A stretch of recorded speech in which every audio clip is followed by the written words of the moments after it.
오늘 본문 말씀 제목은 본문은 마태복음 26장 26절에서 28절이 되겠습니다. 다 찾고 같이 읽어볼게요. 마태복음 26장 26절에서 28절 말씀 찾으셨나요? 같이 읽어도 될까요? 아니요? 26절 읽겠습니다. 시작. 저희가 먹을 때에 예수께서 떡을 가지사 축복하여 하시고 떼어 제자들을 주시며 가라사대 받아 먹으라 이것이 내 몸이니라 하시고 또 잔을 가지사 사례하시고 저희에게 주시며 가라사대 너희가 다 이것을 마시라 이것은 죄 사함을 얻게 하려고 많은 사람을 위하여 흘리는 바 나의 피 곧 언약의 분이라. 이는 하나님의 말씀이니라. 아멘. 오늘 제목은요, 우리 지난주에 했던 것 같은데요, 제가 예수님의 알파 사역이 뭐라고 했죠? 예수님의 알파 사역 세례의 영적 의미에 살펴봤어요. 오늘은요, 예수님의 오메가 사역 성찬의 신비. 예수님의 오메가 사역 성찬의 신비. 그래서 요한계시록 22장 13절에 보시면 예수님께서 나는 알파와 오메가요 처음과 나중이요 시작과 끝이라 이렇게 말씀하고 있죠. 이제 예수님 자신이 알파와 오메가다 이렇게 말씀하고 있는데 알파와 오메가라는 것은 헬라어의 단어인데요. 헬라어 첫 글자와 마지막 글자가 알파고 오메가예요. 그래서 이것은 예수님이 바로 처음과 마지막이다라는 것을 알려주는 글자이기도 하죠. 그래서 예수님께서 공생애를 시작하셨는데 공생애를 시작하실 때 첫 사건이 뭐였을까요? 뭐 하시면서 공생애를 시작하셨어요? 세례를 받으시면서 세례 요한에게 세례를 받으시면서 공생애 사역을 시작하셨어요. 그래서 세례가 알파 사역이었죠. 그럼 오메가 사역은 뭘까요?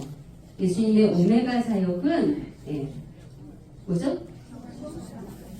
마지막 6월절 고난주간 6월절에 마지막 만찬 성찬 예식을 하시면서 공생의 마지막을 구하시는 설교를 하셨잖아요. 그래서 예수님의 알파와 오메가 사역은 세례와 성찬이다.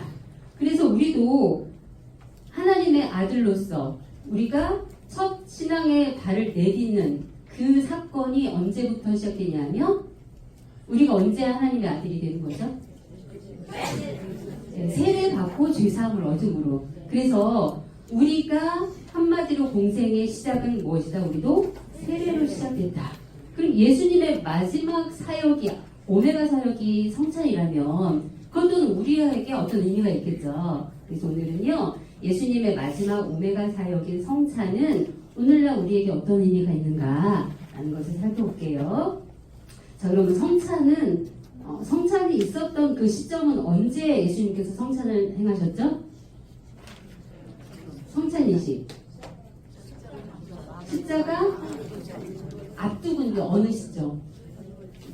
바로 시점, 그렇죠? 네, 그래서 예수님의 고난주간 5일째 되는 날이에요. 5일째 되는 목요일 밤. 그러니까 유대인의 달력으로는 시간으로는 금요일이 시작되는 밤이죠. 그때 성만찬을 하셨는데 이때는 이제 얼마 후면 로마 군병들에 의해서 예수님이 체포되고 포석줄에 꽁꽁 묶여가지고 짐승처럼 끌려가시기 바로 직전이잖아요. 그런 마지막 밤에 마태복음 오늘 본문에 26절에 떡을 가지사 축복하시고 떼어서 제자들에게 주시면서 이것은 내 살이다 이렇게 말씀하셨죠. 그러니까 예수님이 떡을 떼어주시면서 이것은 내 몸이다 라고 말씀하셨는데 이것은 지금 예수님이 바로 앞에 있을 사건을 예고하신 거예요. 어떤 사건이에요? 그러니까 예수님이 이제 잡히셔서 고난을 받으시잖아요. 그래서 자기 살을 쥐어 뜯는 그것을 미리 이 떡을 떼어 주시면서 예표해 주셨어요. 예수님 자기 살을 어떻게 쥐어 뜯었어요? 자기 본인이 쥐어 뜯었나요? 네, 로마 군병들에게 채찍으로 맞고 그래서 터지고 뜯기고 찔리고 발길질 당하고 이러한 것들을 이 성찬 예식을 통해서 예표해 주신 거죠. 그래서 이 성찬 예식은 영적인 문제라는 거. 떡을 떼서 요만큼 애게게 받아 먹을 때 애게게 포도주 요만큼 지니까 이거 갖고 뭐 어떻게 목도 안 이렇게 못 죽이겠다 이렇게 얘기하는 게 아니라 이것이 영적인 문제라는 것을 우리가 알고 성찬 예식을 해놔야 되겠다는 거죠. 자, 그래서 이러한 마지막 밤에 예수님께서 성찬 예식을 하면서 내 살과 내 피다 먹고 마셔라 이렇게 주시면서 생명 우리에게 불어 넣어주시고 그 다음에 영원한 축복을 우리에게 주시고자 지금 성찬 예식을 하고 계신 거잖아요. 근데 그런 와중에 사단이 있었어요. 누구예요? 가룟 유다가 이 영원한 생명, 영원한 축복을 주시는 이 밤에, 마지막 밤에 그것을 발로 뻥 걷어차는 거예요. 그래서 반대편에 있었던 종교 지도자들을 찾아가서 뭐 했어요? 예수님을 넘겨줄 테니 얼마 주겠느냐. 그래서 은 30냥을 받고 예수님을 팔아 넘겼잖아요. 그러면 예수님이 도대체 어떤 분인데 겨우 은 30냥을 받았을까? 은 30냥의 가치가 뭘까? 계산을 해보니까 은 30세겔이에요. 당시 단위로는 은 30세겔인데 지금으로 우리나라 원화로 환산하면 약 40만 원 정도가 된다고 AI에서 계산을 해주더라고요. 약 40만 원 정도인데 이 은 30냥으로 할 수 있는 게 뭐냐? 당시는 노예제도가 있었잖아요. 노예 한 사람을 살 수 있는 물값이에요. 그리고 가축 한 마리, 염소나 양 한 마리를 살 수 있는 값어치예요. 그러니까 예수님을 그렇게 취급했다는 거예요. 그리고 작은 텃밭 또는 토지 일부를 살 수 있는 돈이 은 30세겔. 그리고 고급 외투를 살 수 있는 돈이 은 30세겔이라는 거예요. 그러니까는 부자가 돈이 많으면 사치할 수 있잖아요. 고급 외투 살 수 있는 그 값어치밖에 취급을 받지 못했다는 것을 알 수 있어요. 자, 이러한 상황에 마지막 생명을 얻고 영원한 축복을 받는 이 순간에 이렇게 가룟 유다는 사단 짓을 하면서 그것을 걷어차고 나가버렸다는 것을 알 수 있어요. 자, 그렇다면 예수님은 이 마지막 밤에 마지막이잖아요. 뭔가 뜻이 있고 의미가 있고 정말 구속역사를 마무리 지어야 될 것을 제자들한테 전해줘야 되잖아요. 그러한 순간에 성찬 예식을 했다는 거예요. 왜 그랬을까? 자, 요한복음 6장 그 뒤에 있으니까 찾아볼게요. 요한복음 6장 33절부터 35절 말씀입니다. 요한복음 6장 33절에서 35절 보시면요. 하나님의 떡은 하늘에서 내려 세상에게 생명을 주는 것이라. 하나님의 떡, 하늘에서 내려온 떡은 세상에게 생명을 주는 것인데 35절에 보니까 내가 곧 생명의 떡이다 이렇게 말씀하고 있죠. 그래서 세상의 생명을 위해서 자신의 살과 자신의 피를 주신 사건이 바로 성찬 예식이에요. 이것은 예수님의 속죄와 구속을 의미하고 있죠. 그래서 성찬 전에 우리가 예수님의 알파 사역 뭘 배웠어요? 세례를 배웠어요. 그래서 세례에 대해서 로마서 6장 3절에서 5절 보시면 세례는 어떤 의미냐? 로마서 6장 3절에서 5절 보시면 예수와 합하여 세례를 받은 우리는 그의 죽으심과 합하여 세례를 받았어요. 그래서 4절에 그러므로 우리가 그의 죽으심과 합하여 세례를 받음으로 그와 함께 장사되었나니 이는 우리가 왜 예수님과 죽으심에 합해서 세례를 받았느냐? 그것은 아버지의 영광으로 말미암아 그리스도를 죽은 자 가운데서 살리심과 같이 우리로 또한 새 생명 가운데 행하게 하려 하심이라. 그래서 우리가 세례를 받음으로 죄에 대해서 죽고 그리고 예수님 부활하실 때 우리가 다시 부활해서 새 생명을 얻게 되었다 이렇게 배웠잖아요. 자, 그러면 세례로 예수님과 연합하여 죽고 세례로 연합해서 다시 살아서 생명 가운데 행하게 하셨는데 굳이 왜 마지막에 알파 오메가 사역으로 성찬 예식을 했냐 이거예요. 뭐가 더 필요해서? 세례를 통해서 우리가 새로운 생명 부활을 체험했잖아요. 그런데 이 성찬 예식은요, 그러한 생명이 진짜 생명으로 역사할 수 있도록 진짜 생명을 불어넣어주는 게 바로 성찬이었어요. 그래서 요한복음 6장 53절에서 55절 보시면 6장 53절에서 55절 같이 한번 읽어볼까요? 자, 찾으셨죠? 그 뒤에 있어요. 시작! 예수께서 이르시되 내가 진실로 진실로 너희에게 이르노니 인자의 살을 먹지 아니하고 인자의 피를 마시지 아니하면 너희 속에 생명이 없느니라. 내 살을 먹고 내 피를 마시는 자는 영생을 가졌고 마지막 날에 내가 그를 다시 살리리니 내 살은 참된 양식이요 내 피는 참된 음료로다. 그러니까 왜 세례를 받은 성도들에게 성찬 예식을 또 하게 하셨냐? 그것은요, 인자의 살을 먹지 아니하고 인자의 피를 마시지 아니하며 우리 속에 뭐가 없대요? 생명이 없대요. 그래서 내 살을 먹고 내 피를 마시는 자는 영생을 가졌고 마지막 날에 내가 다시 살리리라. 그러니까 성찬 예식을 하는 목적이 뭐냐? 진짜 생명을 불어 넣어 주시기 위해서 생명을 주시는 그런 사건이라는 거죠. 그렇기 때문에 세례를 받았다 해도 성찬 예식을 참여하지 못하면 결국 구원이 있어요, 없어요? 없어요. 그래서 우리가 성찬 예식 뭐 한다 할 때 아이고 매년 하고 또 언젠가 할 텐데 이렇게 생각하면 돼요, 안 돼요? 그리고 성찬 예식을 참여할 때 죄가 있으면 돼요, 안 돼요? 안 되잖아요. 그래서 세례를 받고 죄사함을 받았지만 우리는 늘 죄 가운데 노출되어 있기 때문에 그 죄를 해결을 해야 되는데 그걸 해결하지 못하고 성찬 예식을 참여할 수는 없잖아요. 그래서 성찬 예식을 참여하지 않아. 그런 사람이 구원이 없다라고 말씀하고 있는 거예요. 이것이 바로 성찬의 신비인 거죠. 자, 큰 두 번째로 성찬의 신비. 그럼 왜 이것이 성찬의 신비일까? 작은 첫 번째로 성찬을 통해서요. 예수와 우리가 한 몸을 이루는 영적 연합을 이루는 것이 바로 성찬이기 때문이에요. 성찬은 뭐다? 예수님과 한 몸을 이루는 영적 연합이다.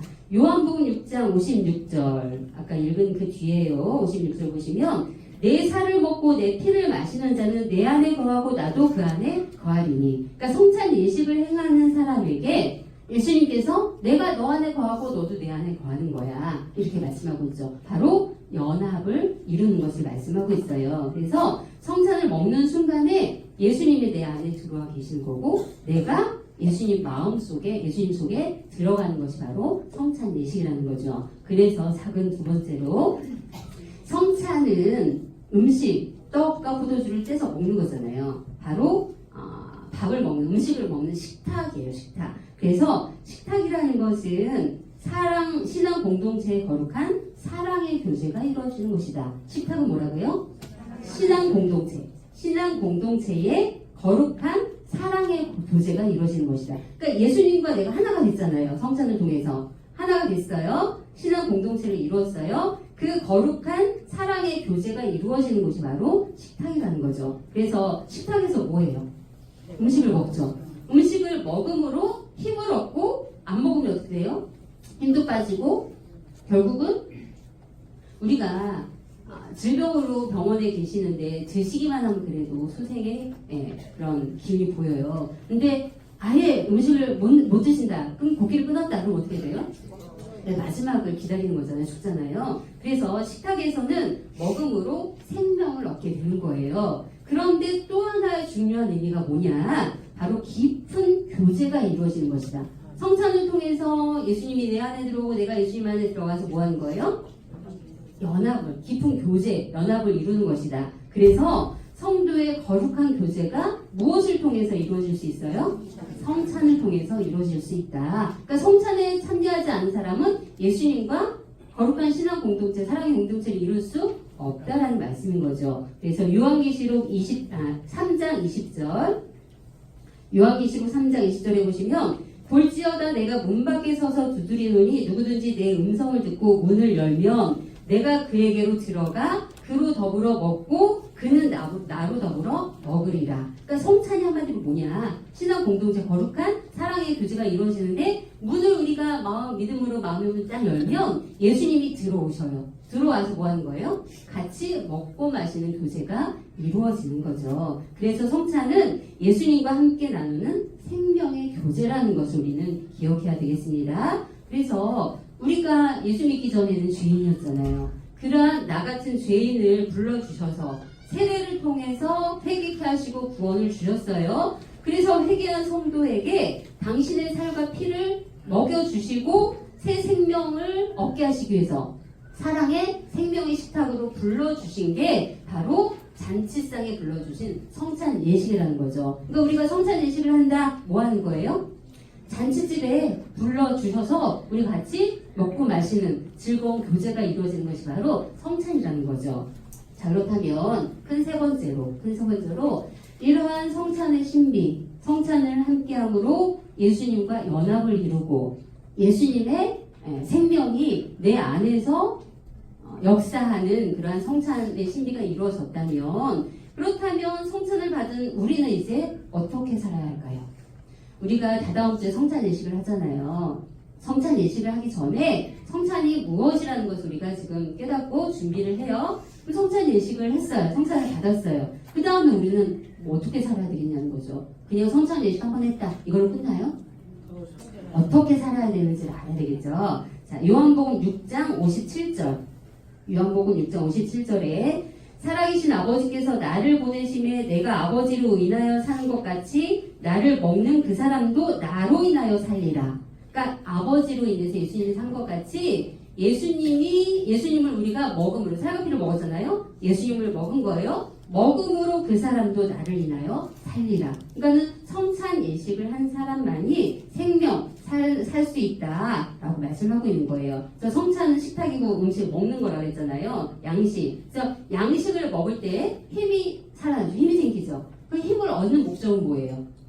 일을 하라고. 그래서 성찬 예식을 해주신 것은 우리에게 힘을 주시고 그 힘은 일을 하라고 주셨다는 거죠. 요한복음 6장 38절 39절에 요한복음 6장 38절 39절에 내가 하늘로서 내려온 것은 내 뜻을 행하려 함이 아니요 나를 보내신 이의 뜻을 행하려 함이니라. 나를 보내신 이의 뜻은 내게 주신 자 중에 내가 하나도 잃어버리지 아니하고 마지막 날에 다시 살리는 이것이니라.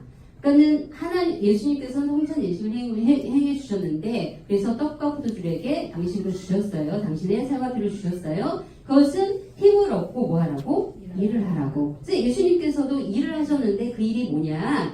내 뜻이 아니라 나를 보내신 이의 뜻. 예수님을 누가 보냈어요?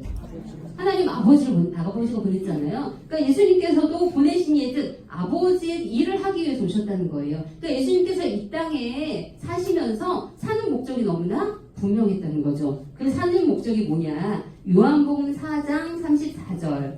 요한복음 4장 34절에 예수께서 이르시되 나의 양식은 나를 보내신 이의 뜻을 행하며 그의 일을 온전히 이루는 이것이니라. 그러니까 예수님께서도 아버지의 뜻을 행하기 위해서 이 땅에 오셨어요. 근데 예수님은 이 땅에서 먹고 마시는 그 양식이 뭐래요?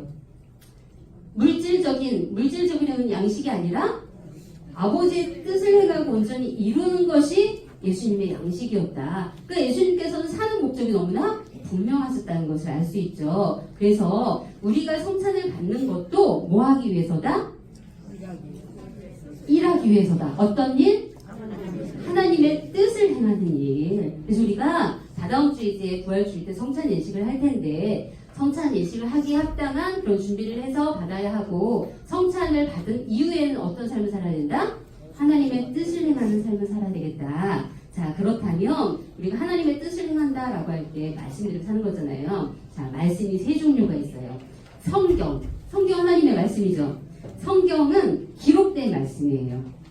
그러면 강단에서 이렇게 설교하고 공부하는 것은 무슨 말씀일까요?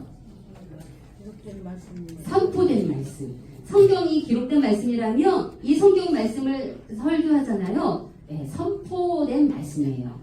또 한 가지 말씀이 있어요. 성찬도 말씀이래요. 성찬은 무슨 말씀일까요? 원로 목사님께서 먹는 말씀이다 이렇게 말씀하셨어요. 먹는 말씀. 그러니까 우리가 성찬 예식을 했다. 말씀을 먹는 거예요. 그래서 이 성찬 예식은요, 고린도전서 11장 26절에 보시면, 고린도전서 11장 26절에 너희가 이 떡을 먹으며 이 잔을 마실 때마다 주의 죽으심을 오실 때까지 전하는 이것이니라. 그러니까 이 성찬 예식을 언제까지 하래요? 주님 다시 오실 때까지. 그래서 공동번역에는 이것을 주님께서 다시 오실 때까지 하십시오 이렇게 번역을 하고 있어요. 그러니까 우리가 성찬 예식을 해요. 예수님의 살과 피를 먹는다고 믿어요. 그래서 예수님의 살과 피를 먹고 힘을 얻어요. 생명을 얻어요. 그 다음에 뭐 해야 돼요? 하나님의 뜻을 이루는 일을 해야 되겠죠. 근데 이 성찬은 어떤 말씀이라고 했어요? 먹는 말씀. 그러면 말씀을 먹었어요. 그럼 말씀을 먹고 일해야 되잖아요. 그럼 우리가 어떤 일을 해야 될까? 일을 하는 것이 아버지의 뜻인데 어떤 일을 해야 될까? 말씀을 먹었다면 말씀을 전하는 일을 해야 되겠죠. 그래서 성찬 예식은요, 하나님의 우리의 말씀 사역이라는 거.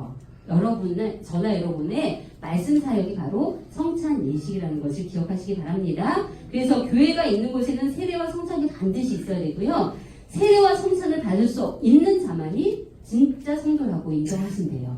그렇기 때문에 성찬 예식에 참여하지 못하는 사람은 구원받을 수 없다라고 말씀하고 있는 거죠. 그래서 성찬 예식에 참여하지 못하는 사람은 구원받지 못한다 할 때 우리가 말씀을 먹고 말씀을 전하는 것, 바로 이것이 우리가 세상 끝날까지 기념해야 할 우리의 사역이라는 것을 기억하시기 바랍니다.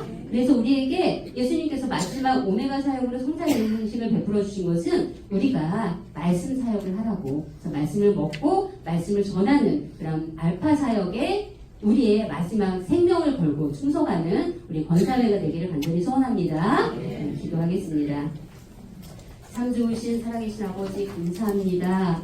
오늘도 이렇게 사순절을 보내고 있는 우리 평강의 성도님들, 아버지 하나님, 우리가 예수 그리스도의 십자가 사역 앞에 정말 눈물로 우리의 죄를 회개하며 우리 아버지 하나님의 은혜와 사랑 앞에 보답하고자 결심하고 다짐하는 시간들로 살아갈 수 있도록 인도하여 주시니 감사를 드립니다. 이제 부활주의를 맞이하여서 우리 평강의 성도들에게 성찬 예식을 대설해 주실 때 그 성찬 예식을 통해서 우리가 무엇을 배워야 하고 그 이후에 우리의 어떤 삶을 살아가야 하는지 다시 한번 깨닫게 하여 주시니 감사를 드립니다.